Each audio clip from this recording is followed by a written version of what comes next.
All right, so Thank you, Juan. if anything is possible, it was sort of what got you through to the humongous challenge of taking on a sequel to Mary Poppins. So I Yes. feel that credo must have gotten you through some nights of nerves. Yes, that's so nice of you to say. I mean, I do think that it's exactly what I was trying to do, to understand that this is an impossible task, but anything's possible if you believe in it and you really come at it from the right place. I mean, I love the first film so much. It means so very much to me.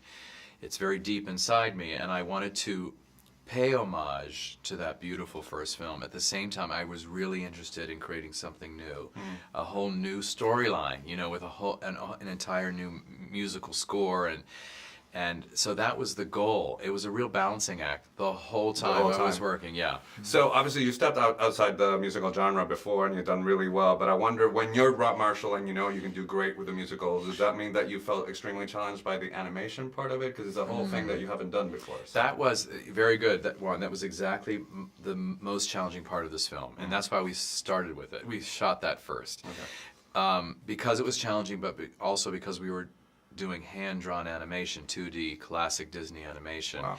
We needed to actually shoot it first. I needed to edit it while I was filming and get it to the animators right away. They were already starting to work on it before we even, finished filming. But I felt, in a way, it was in the DNA of Mary Poppins. It needed. I mean, I use myself honestly, one as a barometer. I thought the whole time. You loved the first one, yeah. I love it, and I thought, well, what would I want to see in a sequel? I would want to see a live-action animation sequence. The penguins back. Which is that was another reason. I would think these things, I didn't want to abuse it too much. I didn't want to keep doing it, but I knew that there are elements. We are inheriting that gorgeous film. We're part of that storytelling. I wanted to keep those things alive in our film. And also find some new territory, which is why we set it in the 30s, which is why I went back to the books. They were literally written in the 30s, and you feel the Depression era, which felt very, in a way, current to me, and accessible to me. And so it was this, like I said, this wild combination of trying to find this new story. A new way into something that you cherish. Yeah. You did a great job. Thank you. But I think obviously everybody's been, Emily, since you cast her, you have to address the elephant in the room, which is Julie Andrews. But I was thinking that Mr. Lin-Manuel Miranda, the way you give him his intro and he opens the movie and he closes it, that he's having his Julie Andrews movie, because the first Mary Poppins moment, he's having a Julie Andrews moment. Yeah.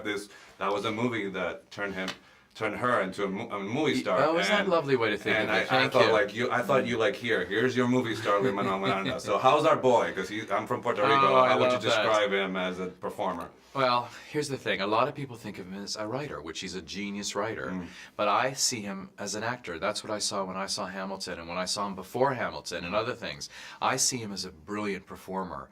I also, when I sat with him to talk to him about this film, I saw that enthusiasm he has, that childlike sensibility, that authentic joy and pure spirit that he has. I honestly saw all that and thought, that's Jack.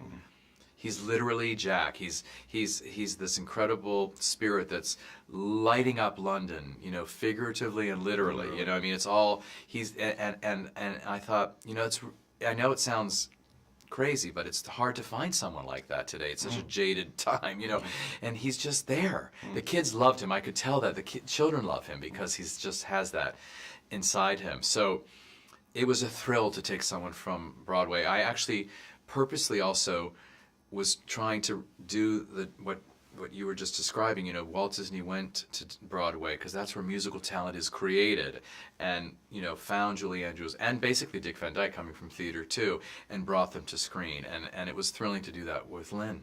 Well, sir, I've been playing this scenario imaginary in my head, and you did not disappoint. It's an honor to talk to you. Oh, you're so nice. Happy holidays.